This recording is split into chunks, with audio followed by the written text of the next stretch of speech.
Feliz sábado a todos. Es un placer volver al lugar donde uno fue muy bien tratado. Los 45 años de lapso no tienen nada que ver con la forma en que fui tratado. Yo hubiera querido venir antes, solo que la vida nos da sorpresa. Sorpresa nos da la vida, dice una canción, ¿no? Pero acá estamos y veo que los colores han cambiado, los colores del cabello de algunas personas han cambiado, se pusieron blancos,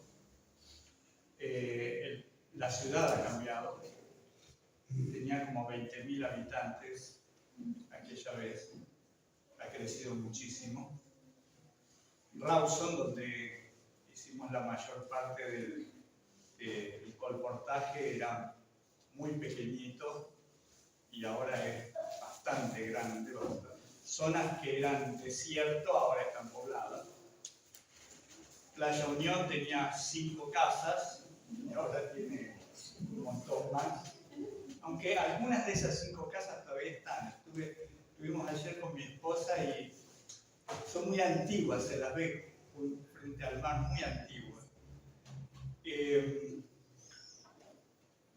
Guardo lindos recuerdos de aquellos 2 meses y medio. Mucha gente que estaba en aquel tiempo ya no está, descansa en el Señor. Ellos fueron los pilares de la iglesia del centro, que era la única iglesia adventista que había en aquella época. ¿Saben qué? También tuve que predicar. Porque como los que habíamos venido a colportar, éramos estudiantes de teología, obviamente nos pidieron que predicáramos. Y uno no se puede negar ante un pedido así. Así que una de esas predicaciones en el verano estuvo a mi cargo. No recuerdo de qué prediqué. Probablemente en esa predicación fue que les prometí volver. 45 años no es nada. Jesús prometió volver hace 2000 años. Estamos esperando. Así que seguimos con la promesa todavía que se va a cumplir muy pronto. Es nuestra esperanza. Me pidieron que hable algo acerca de mi familia. Bueno, tengo 4 hijos, 2 varones y 2 mujeres. Los 4 estudiaron en Balcarce y una de ellas, que formaba parte del coro, en la época todos formaban parte del coro, pero una vino también aquí hace 2 vinieron acá, un varón y una nena. Entonces les tocó la gira por estos lados y conocieron también estas tierras que yo había conocido. Así que bueno, algo nos une, ¿no?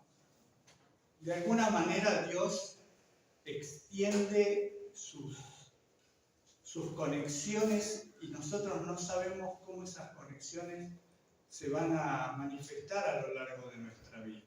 Yo era muy pequeño cuando mi papá era anciano de la iglesia de Palermo, en Buenos Aires, y llegó un habitante de aquí, un ciudadano de esta zona, descendiente, yo creía que era descendiente de los tehuelches, pero ahora me enteré que era descendiente de los mapuches.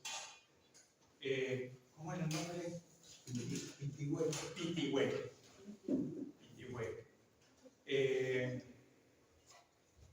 Lo invito a comer varias veces en casa, así que escuchábamos anécdotas de un lugar lejano que jamás había escuchado. Él era de Trelew. Cuando yo tenía 10 años, Trelew era el fin del mundo, y casi, ¿no? Casi es el fin del mundo. La Patagonia, están a 1500 kilómetros del fin del mundo. Y nunca imaginé que años después yo vendría a colportar aquí. Mi compañero de colportaje tiene el nombre fundador de nuestra iglesia adventista, o digamos, de uno de los precursores, gran precursor, Guillermo Miller. O sea, fíjense lo viejo que soy, que vine a colportar con Guillermo Miller. Era compañero de teología en aquellos años. Bueno, mis hijos ya son grandes, soy abuelo. Cada uno ha estudiado en distintas profesiones, viven en distintos lugares, algunos en Las Flores, el pueblito donde nosotros vivimos. Decidimos vivir hace 22 años en ese pueblo, 26.000, 28.000 habitantes. Es un pueblo pequeño, la iglesia también es pequeña, como era la iglesia de aquí en sus inicios. Soy el director de la congregación. Fue una iglesia que se formó gracias al pastor Plesia, que dio una conferencia hace ya 22 años, en el año 2000. Y así surgió esta pequeña iglesia, linda. Y yo pienso que las pequeñas iglesias son las más lindas, porque allí es donde la gente se conoce. He tenido la oportunidad de estar en iglesias gigantescas, de 3.000 miembros, y la mayoría no se conoce.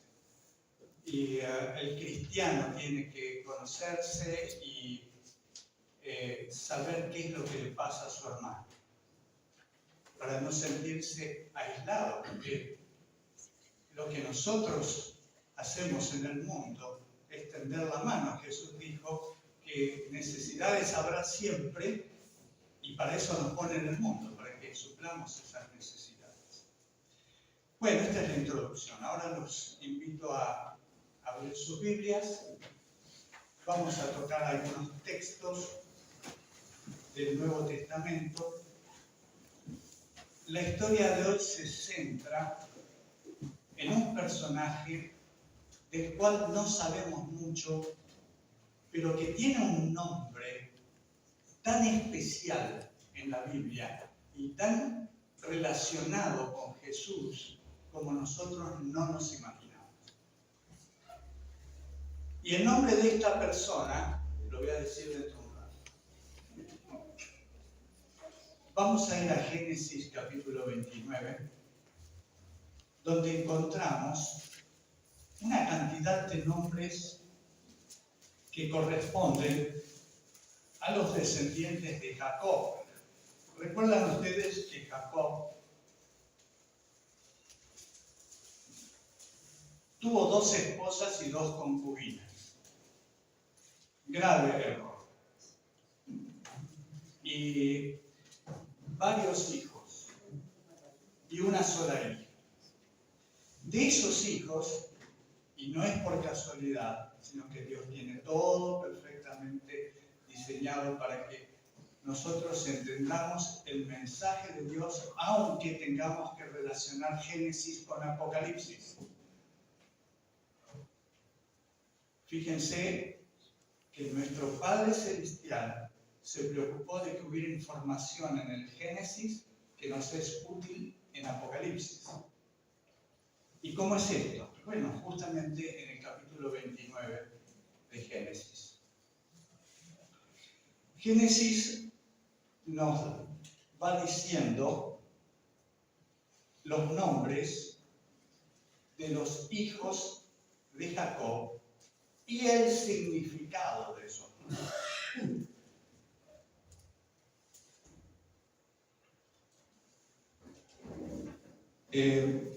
Veamos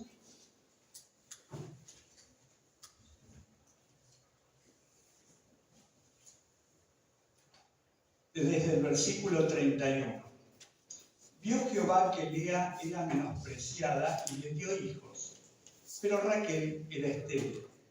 Y concibió Lea y dio a luz un hijo y llamó su nombre Rubén, porque dijo: ha mirado Jehová mi aflicción, ahora por tanto me amará mi marido. Y si ustedes tienen algunas de estas Biblias que tienen referencias, acá dice que Rubén significa ¿qué cosa? Ver Ver un hijo. O tengo un hijo. Eso significa Rubén. No sé si hay algún Rubén acá, pero ahora sabe el significado de su nombre. Tengo un hijo. Un hijo. Y continúa diciendo en el versículo 33, concibió otra vez y dio a luz otro hijo. Y dijo, por cuanto oyó Jehová que yo era menospreciada, me ha dado también y llamó su nombre Simeón. Y Simeón, ¿qué significa? Que Jehová oyó, o él oyó. Bien, no vamos a seguir con todos los nombres, pero ustedes ya saben dónde encontrar los significados de los nombres de los hijos de Jacob. ¿Por qué es esto importante? Porque después del almuerzo, hoy, ustedes tienen una tarea para el hogar. Yo era profesor en la Universidad de Palermo, profesor de comunicaciones audiovisuales, y me encantaba darles a mis alumnos tareas interesantes. ¿Y cuál es la tarea que tienen ustedes para esta tarde? Apocalipsis capítulo 7 menciona los nombres de los 144.000. Están referidos a las 12 tribus. Cuando nosotros leemos estas listas de nombres en la Biblia, que todos están escritos en hebreo, no entendemos nada. La mayoría en hebreo, algunos en arameo. No entendemos. Simplemente Simón para nosotros es Simón. Y el Rubén es Rubén. Y José es José. Y no nos interesa el significado. Simplemente nos interesa que identifica a alguien que se llama José y que se llama Simón o que se llama Jacob. Pero en la Biblia no es así. En la Biblia los nombres tienen una importancia fundamental porque en cada nombre hay un mensaje. Entonces, cuando nosotros estudiamos la palabra de Dios y vemos algún nombre, busquemos en algún diccionario bíblico. Ahora los diccionarios están muy fácilmente accesibles en los teléfonos celulares. El significado de ese nombre. Porque se nos escapan muchos mensajes por no estudiar e interpretar el mensaje a través del nombre de esa persona. Dios lo hace todo el tiempo. ¿Qué significa Adán? ¿Cuándo aparece por primera vez en la Biblia el nombre Adán? Y alguno dirá, bueno, en Génesis 1 o en Génesis 2. ¿Sí? Bien, veamos en qué versículo. Porque les voy a decir una cosa importante de todo esto. A veces los nombres aparecen traducidos, entonces se nos escapa que allí es donde aparece. En Génesis 1 aparece el nombre Adán. En Génesis capítulo 1 aparece el nombre Adán.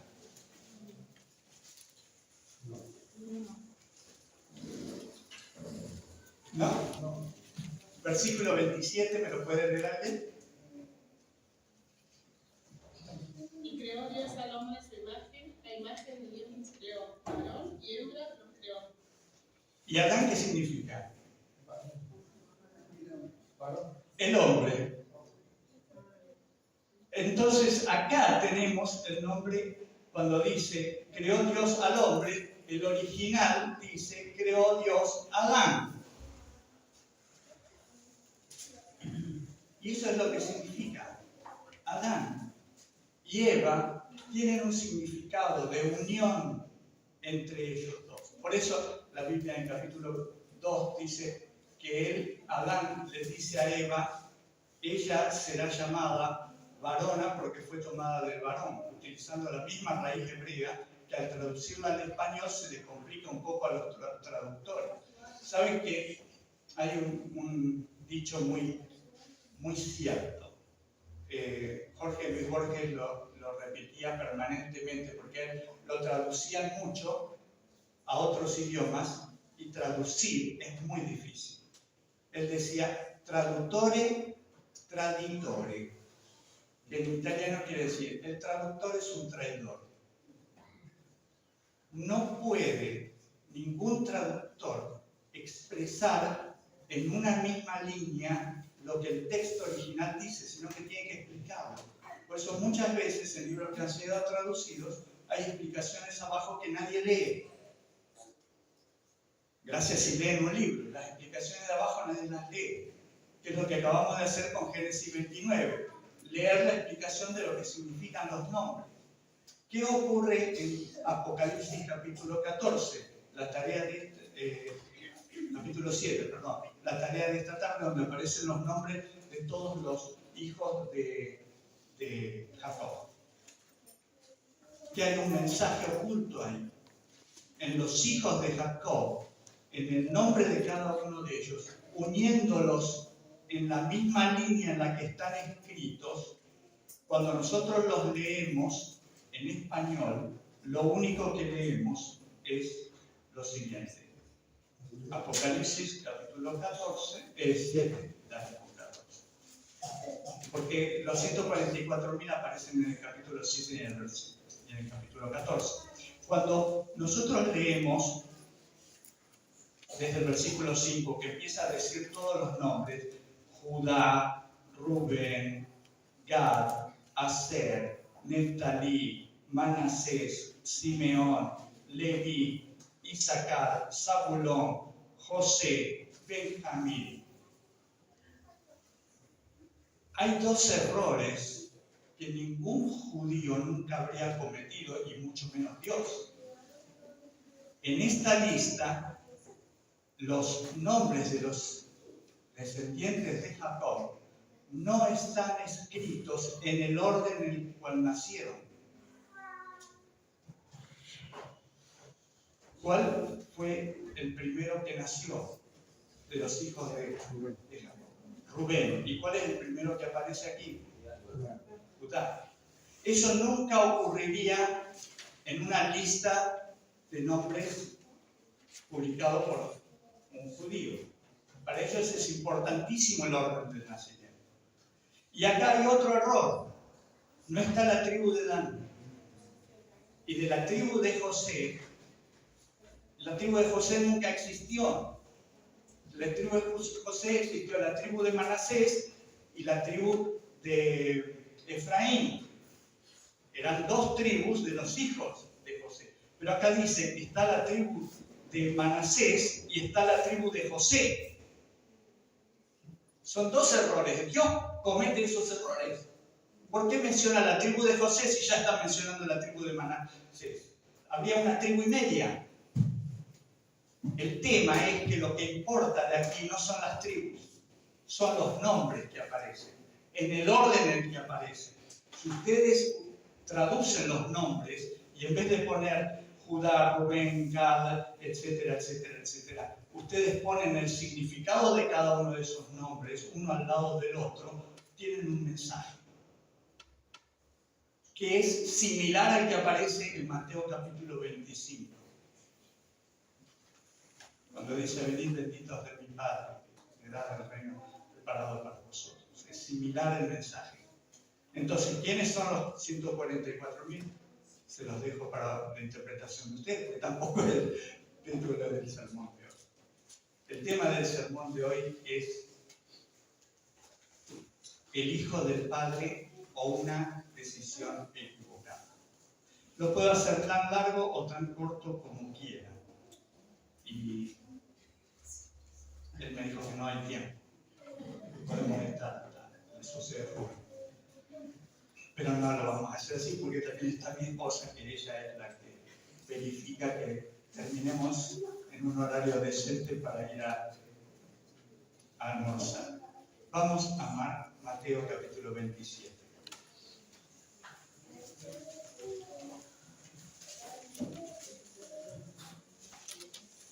Esta historia es tan importante que aparece en los 4 evangelios. Todo lo que aparece en la Biblia es importante. seamos conscientes de eso. No podemos estar diciendo esto es más o menos importante. Pero resalto que hay algunas historias que aparecen en un evangelio solamente y no aparecen en el resto de los evangelios. Y hay historias que aparecen en 1 o 2 evangelios o 3 y en algunos no aparecen. Es la importancia que le dio el escritor de eso. Esta historia aparece en los 4 evangelios. Mateo, Marcos, Lucas y Juan relatan con mayor o menor detalle la misma historia. Por eso esta historia es importante que la entendamos en toda su profundidad. Me les digo, nunca llegamos a toda la profundidad de lo que tienen las historias de la Biblia.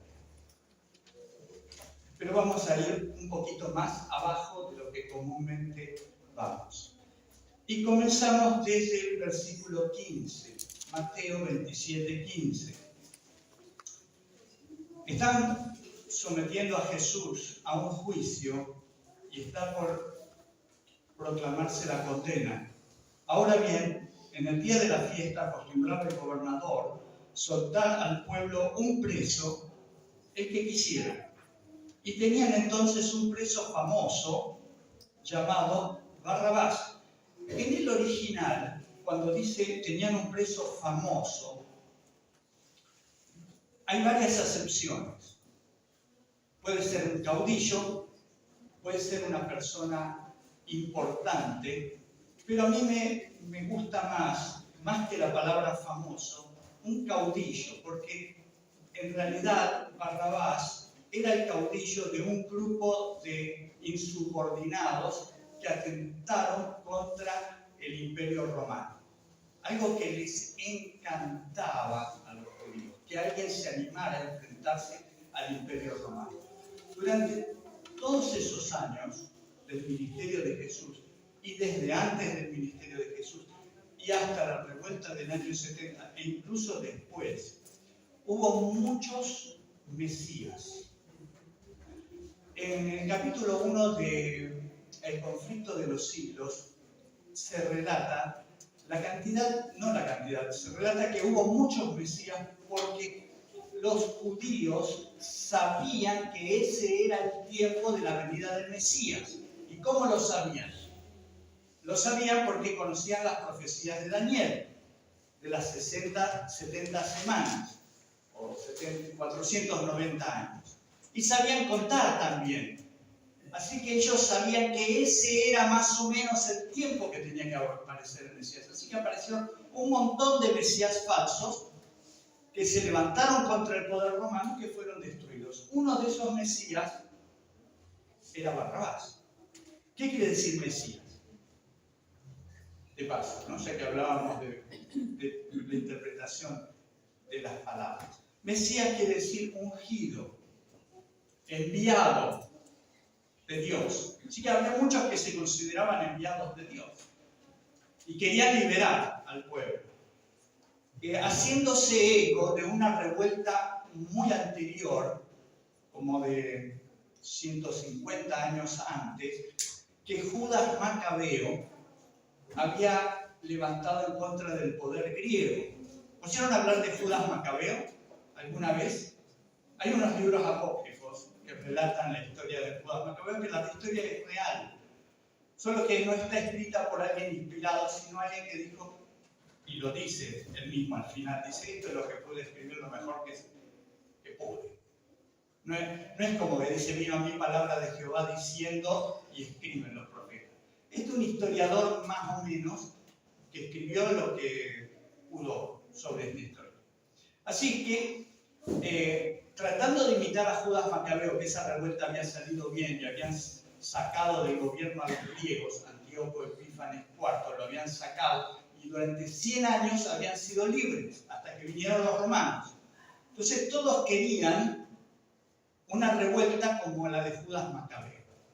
Y les salía mal. Los romanos no eran los griegos de aquel tiempo, ya debilitados, porque era el fin del imperio griego cuando Judas Macabeo se levantó. Así que Barrabás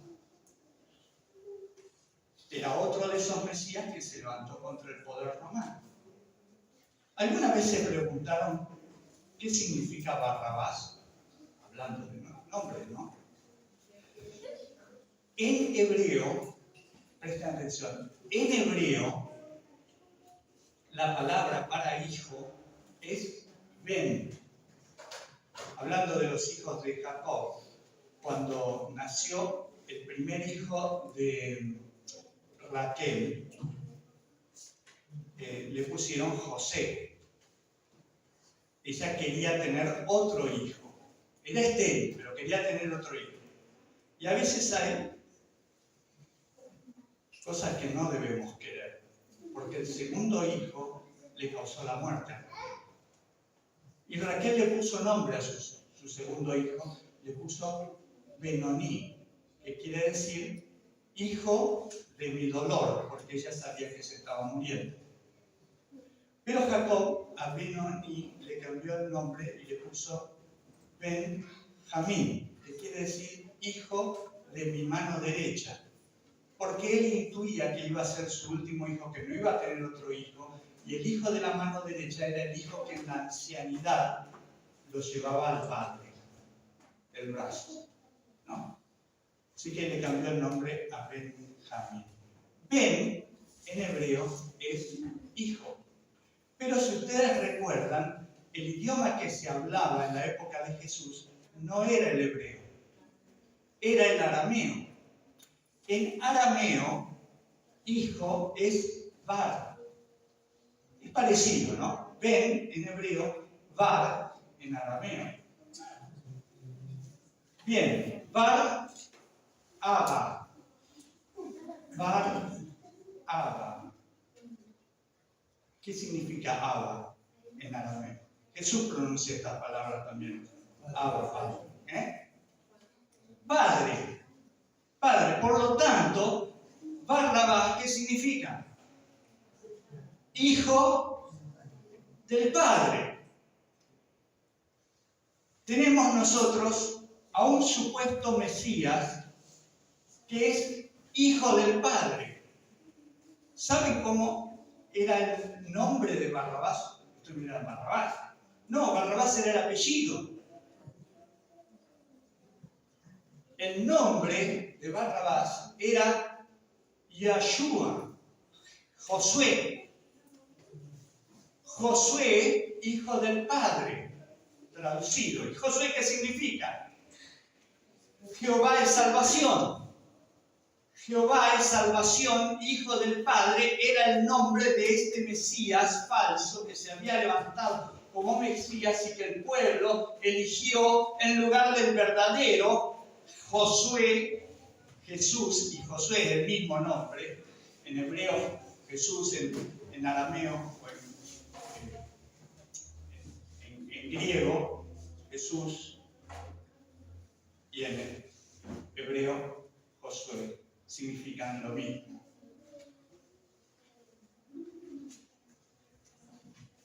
Vamos a seguir un poquito más esta historia. Reunidos pues ellos les dijo Pilato: ¿a quién queréis que os suelte? ¿A Barrabás, al hijo del Padre, o a Jesús, mismo nombre, o a Josué, llamado el Mesías? ¿A quién quieren que les suelte?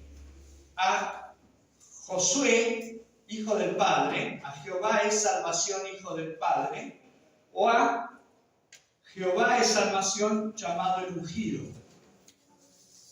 ¿A cuál de los dos? ¿A cuál de estos dos quieren que les suelte? Se llaman igual. ¿Por qué lo quisieron matar a Jesús? Por hacerse pasar, ¿por qué? Por el Hijo de Dios, por el Hijo del Padre. Versículo 18, porque sabía Pilato que por envidia le habían entregado. Y estando él sentado en el tribunal, bueno, vamos a pasar esto, versículo 20, los principales sacerdotes y los ancianos persuadieron a la multitud que pidiesen a Barrabás y que Jesús fuese muerto. ¿Por qué la gente eligió a Barrabás? Porque los sacerdotes le dijeron que Barrabás se correspondía más perfectamente con la imagen que ellos se habían hecho de cómo tenía que ser el Mesías. ¿Cuál era la imagen que tenían? Impuesta por la tradición, por la interpretación de las profecías. ¿Cuál era la imagen del Mesías? Un libertador. ¿Un libertador de qué manera? Como lo estaba haciendo Barrabás. De esa manera, a través de las armas, a través de lo que Josué había hecho al entrar en la tierra de Canaán. Y este hombre, Barrabás, correspondía con el nombre, con el título, con el apellido y con la actitud. Y Jesús no. Así que había que decidir entre dos personajes. Las películas que a veces vemos no representan la realidad. Cuando lo muestran a Barrabás, ¿cómo lo muestran? ¿Con cara tierna? No, un delincuente. Cara de delincuente. Si ustedes lo ven al que aparece en las películas, se cruzan de vereda. Pero no necesariamente ese era así la cara de Barrabás verdadero. ¿Cómo estaba Jesús de frente al tribunal? ¿Rozagante? Había estado toda la noche sin dormir. ¿Cómo están ustedes después de toda una noche sin dormir? Había estado sufriendo. Había estado rogándole a Dios que pasara de mí esta copa. Había sudado gotas de sangre. Estaba agotado. ¿A quién quieren? ¿A quién eligen? ¿No se dan cuenta, decían los sacerdotes, que este no puede ser el Mesías? No tiene las características del Mesías. Todos sus milagros son falsos. Todos fueron falsos. Así decían, ¿o no? No le crean. Es un embustero. Este tiene más características del Mesías, porque Él se jugó la vida por nosotros, para liberarnos. Él fue al frente. Es más, las crónicas dicen que había cometido un asesinato. Mató a un romano. Por eso estaba condenado a muerte. Por sedición. Versículo 21. Respondiendo el gobernador les dijo: ¿a cuál de los dos queréis que os suelte? Y ellos dijeron: a Barrabás. Pilato les dijo: ¿qué pues haré con Jesús llamado el Cristo? Todos le dijeron: que sea crucificado. Y el gobernador les dijo: pues qué mal ha hecho. Pero ellos gritaban aún más diciendo: sea crucificado. Pilato sabía que Jesús era inocente. Sí. ¿Estaba convencido de que Jesús era inocente? ¿Sí o no? Sí. De todas formas lo condenó a muerte. Si ustedes están prestando atención, se darán cuenta que la actitud tanto de los sacerdotes como del pueblo, como la de Pilato, son las actitudes que nosotros muchas veces tomamos frente a una decisión difícil. Y tratamos de justificar la decisión. Pedir la muerte del Mesías porque otros nos convencieron de que ese no podía ser el Mesías. Pedir la muerte o firmar la muerte del Mesías porque si no firmo la muerte del Mesías, mi puesto, mi cargo, tambalea. ¿Cuánto le sirvió a Pilato el cargo que tenía? Muy pocos años después. Pilato fue sacado del cargo y terminó suicidándose. Igual que Judas. Entonces, a veces nosotros tenemos planes en nuestra vida para un futuro muy distante. Y nuestro futuro muy distante termina esta noche. Esta noche viene a pedir nuestra alma. Entonces, cuando el Señor nos pide que tomemos una decisión, que sea una decisión definitiva, de ponernos del lado de Él. Esta historia no termina acá, saben ustedes que no termina acá, sigue un poco más adelante con estos protagonistas. Viendo Pilato que nada adelantaba, sino que se hacía más alboroto, tomó agua y se lavó las manos delante del pueblo diciendo: inocente soy yo de la sangre de este justo. Allá vosotros. ¿Quién decretó que Pilato era inocente? ¿Dios decretó de que Pilato era inocente? ¿El hecho de lavarse las manos y de decir que él era inocente lo convertía en inocente? No. ¿No hacemos nosotros también así? Nos lavamos las manos, miramos para otro lado y consideramos que somos inocentes, aunque estemos condenando al Mesías. Y el asunto se agrava más todavía. Seguimos un versículo más. Respondiendo todo el pueblo dijo: su sangre sea sobre nosotros y sobre nuestros hijos. ¿Qué derecho tenían ellos de involucrar a sus hijos en esto? Eran los padres, ¿y por qué involucraban a sus hijos? Muchas veces nosotros hacemos lo mismo. Nuestras actitudes frente a la verdad, frente a la elección de un camino, involucran a nuestros hijos. Querrámoslo o no. Tal vez no decimos la sangre caiga sobre nosotros y nuestros hijos. Pero llevamos a nuestros hijos por ese camino que nosotros hemos decidido transitar. ¿Y qué pasó con las personas que dijeron que la sangre de este hombre sea sobre nosotros y nuestros hijos? 40 años después, en el año 70, murieron en el sitio de Jerusalén. 40 años después. Esperó el Señor, ¿verdad? De la misma manera nos espera a nosotros.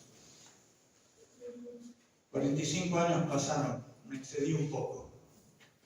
No me quiero exceder del tiempo de esta mañana, pero quiero decirles que no van a pasar otros 45 años. Jesús viene pronto. Él resucitó. Su sacrificio no fue en vano. Él está vivo hoy y nos está llamando cada día. Nos está diciendo: no escuches las palabras de aquellos que te están invitando a desviar los ojos de la cruz. Fija tus ojos en Cristo, tan llenos de amor, que con sus brazos abiertos todavía nos está llamando. Entendamos su mensaje en toda su profundidad.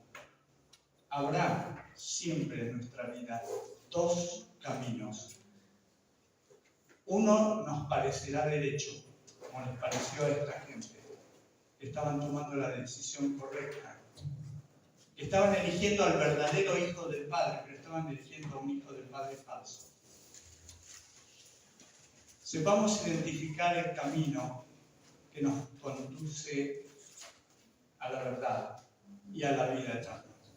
Es lo que el Señor quiere para cada uno de nosotros. Que Dios les bendiga. Amén.